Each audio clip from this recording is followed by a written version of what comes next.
If you've been meticulously planning your ultimate desk setup around the next generation Mac Studio, perhaps eyeing a mid-year upgrade to finally retire that aging workstation, you might want to put those credit cards away. The timeline has shifted, and the reason behind it is something even Apple's trillion-dollar supply chain can't fix overnight: a global high-performance memory shortage. Before we dive into the deep end of these leaks, I notice a huge chunk of you who watch these breakdowns aren't actually subscribed. If you appreciate calm, hype-free tech analysis and deep dives into what these supply chain moves mean for our long-term workflows, take a second to subscribe. Let's separate the real leaks from the noise. For a long time, the reliable consensus was that the M5 Mac Studio would make its grand entrance at WWDC. It made perfect sense. We've seen refreshed Mac Studios launch there before, and considering this machine is targeted at professionals needing serious computational horsepower, a June reveal aligns perfectly with the annual software cycle. But according to reliable sources, that neat summer timeline is no longer in the cards. Apple is targeting a launch closer to October. It's not a catastrophic delay, but it is enough to throw a wrench into the upgrade cycles of independent creators banking on a summer deployment. And let's be clear, this is Apple intentionally holding back to build artificial hype. This delay is entirely dictated by the silicon market's massive bottleneck in high-bandwidth memory. The cutting-edge unified memory that gives these high-end Macs their remarkable efficiency is currently being hoovered up at a ridiculous rate because of the AI gold rush. Massive enterprise server farms are aggressively expanding their infrastructure, consuming global memory supplies faster than fabs can produce them. When multinational corporations throw billions at suppliers to secure memory allocations, your single Mac Studio order gets bumped down the priority list. It reminds me of the early days of broadband, where the demand for infrastructure completely outpaced the physical cable being laid in the ground. You can actually see the tangible effects of this right now. Try ordering certain high-tier maximum RAM configurations today. You'll find they are straight up unavailable. When a company famously efficient at logistics refuses your money, you know the supply chain is genuinely strained. This brings us to a concerning reality for the M5 iteration. If the current generation is already gasping for memory allocation, launching a brand new architecture that demands even faster memory modules won't miraculously solve the bottleneck. If anything, it places significantly more pressure on a fragile supply chain. Apple could theoretically launch the M5 Mac Studio with lower base memory configurations to stretch their supply, but that would be perceived as a downgrade.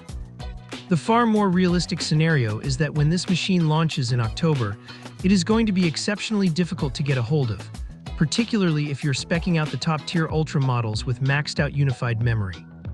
Pivoting away from the supply chain gloom, the silicon itself is shaping up to be an absolute monster. To understand the Ultra, look at the M5 Max. Apple's Ultra chips are essentially two Max chips fused together using their UltraFusion interconnect architecture.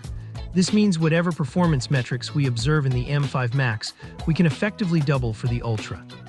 Apple has been refining this fusion architecture to combine dual dies into what behaves as a single system on a chip.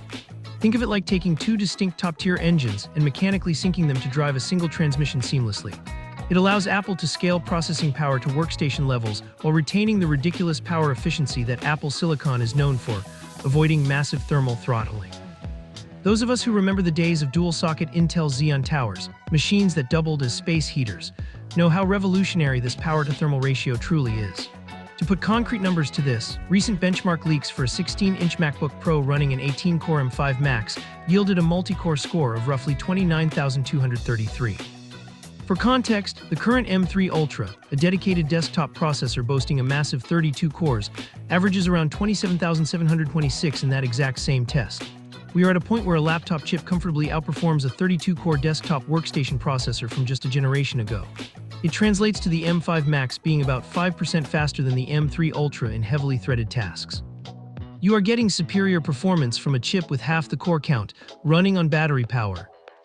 Now take that M5 Max efficiency, double the CPU cores, double the GPU cores, double the memory bandwidth, and drop it into a desktop enclosure with unconstrained cooling.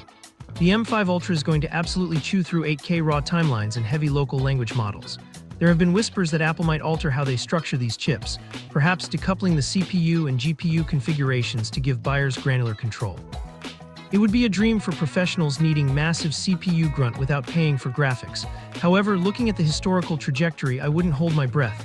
They didn't offer this modularity with the M5 Max, and the Ultra is fundamentally just two Maxes grafted together.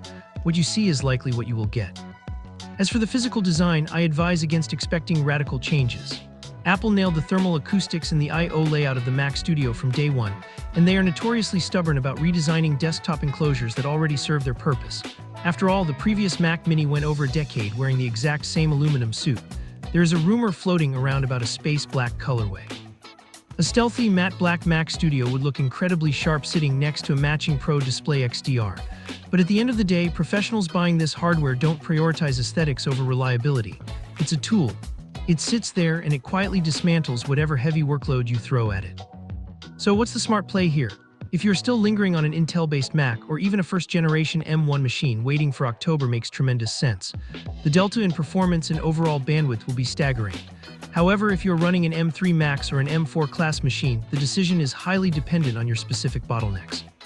If you decide the M5 Ultra is your next workhorse, the most critical advice I can offer is to have your configuration decided and your budget ready the moment pre-orders go live. Given the memory supply constraints, this will not be a product you can casually deliberate over. Wait, and you will almost certainly find yourself staring down a shipping date that slips into the new year. Time is money for this demographic. I'll be monitoring these supply chain channels closely.